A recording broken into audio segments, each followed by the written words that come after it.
நல்லதும் கெட்டதும் ஒன்றாக கொட்டி கலந்த உலகம் இந்த உலகம். அன்புக்குரியவர்களே, இன்றைய நற்செய்தியில் ஆண்டவர் இயேசு தெளிவாக சொல்லுகிற ஒரு உவமை என்ன தெரியுமா? வலை பற்றிய உவமை. இந்த உலகத்தினுடைய தற்போதைய நிலையை தெளிவாக சொல்கிறார். அதோடு சொல்லி இன்னொன்றையும், எதிர்காலத்தினுடைய தீர்ப்பை பற்றியும் இன்றைய நற்செய்தியில் விளக்குகிறார். இந்த உலகம் நல்லது கெட்டது கலந்து செய்து கலவை என்று சொல்வார்கள். அதான் சொல்லுவாங்கள்ல, நல்லதும் கெட்டதும் கலந்து செய்த கலவை நான் அப்படிம்பாங்க. அது மாதிரி இங்கே ரெண்டு விஷயங்களை நாம் கொஞ்சம் யோசித்து பார்க்க முடியும். ஒன்று, சகிப்புத்தன்மை. அன்புக்குரியவர்களை, கொஞ்சம் சகிப்புத்தன்மையை நம்மகிட்ட வளர்த்துக்கணும். என்ன சகிப்புத்தன்மைன்னா, எல்லாரும் அம்பி மாதிரி இருக்கணும்னு ஆசைப்பட முடியாது.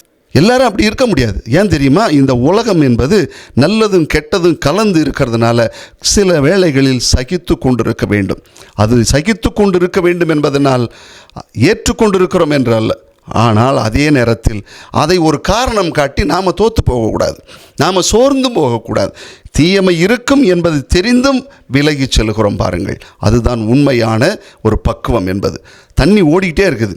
ஓடுற தண்ணியை குறுக்க நீங்கள் ஏதாவது ஒன்று வச்சு தடுத்து பாருங்கள், அது என்ன பண்ணும்? சைடில் போகும்.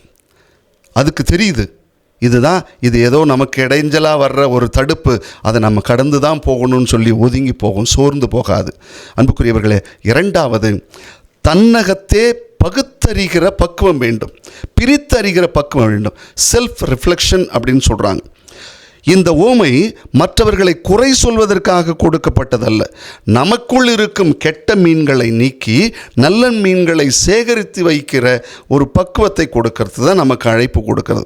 ரோமையருக்கு எழுதிய திருமுகத்தில் புனித சின்னப்பர் சொல்வார், 12வது அதிகாரம் 21வது வசனத்தில், தீமையினால் தோற்று போகாதீர்கள், தீமைக்கு நீங்கள் தோற்று போகாதீங்க அப்படிம்பார். அதோடு மட்டும் இல்லை, தெசலோனிக்கேயருக்கு எழுதிய முதல் திருமுகத்தில் 5வது அதிகாரம் 21-22 வசனத்தை வாசிக்கிற பொழுது, எல்லாவற்றையும் சோதித்து பாருங்கள், நல்லவற்றை பிடித்து கொள்ளுங்கள், தீமையிலிருந்து விலகி போங்கள் அப்படிம்பாங்க. அன்புக்குரியவர்களே, கொஞ்சம் நம்மை பிடித்து ஆலோசிக்க வேண்டும், அலச வேண்டும். ஒவ்வொரு நாளும் அரிசி அலசி போட்டு சமைக்கிற மாதிரி நம்முடைய வாழ்வை அலசி பார்க்க வேண்டும் என்று சொல்வார்கள். பேரரசர்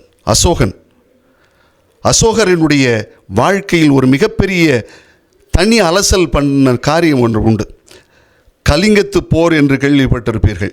அந்த கலிங்கத்து போரில் லட்சக்கணக்கான பேர் இறந்து இரத்த ஆறாக ஓடிக்கொண்டிருக்கிற, வெறும் பிணவாடையாக அடித்து கொண்டிருக்கிறது. அதற்கு நடுவில் அவர் கடந்து செல்லும்பொழுது அவருடைய மனசாட்சியை குத்துகிறது. அந்த மனசாட்சி ஒரு அலசுகிறது. அந்த நேரத்தில் மனசாட்சி விழித்து கொண்டது.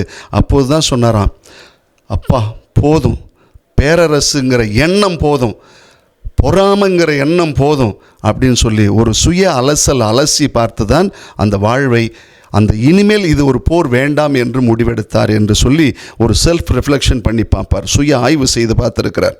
அன்புக்குரியவர்களே, ஒரு மீனவன் கரையில் அமர்ந்து கொண்டு வலைகளை அலசி கொண்டிருப்பார், நல்லது கெட்டது என்று அலசி கொண்டிருப்பார். அதுதான் இன்றைக்கி நற்செய்தி பார்த்தோம். அதே மாதிரி நாம் ஒவ்வொருவரும் நம்முடைய மனசாட்சியின் கரையில் உட்கார்ந்து கொண்டு நாம் ஒவ்வொரு நாளும் செய்கிற செயல், நம்முடைய சொல், நம்முடைய சிந்தனை, எண்ணம், இவற்றையெல்லாம் ஒரு அலசி பார்த்து நல்லது தேவை, கெட்டது தேவையில்லை என்று நீக்குகிற ஒரு மனப்பக்குவத்தை ஆண்டவர் நமக்கு தர வேண்டும் என்று வேண்டிக் கொள்ளுங்கள்.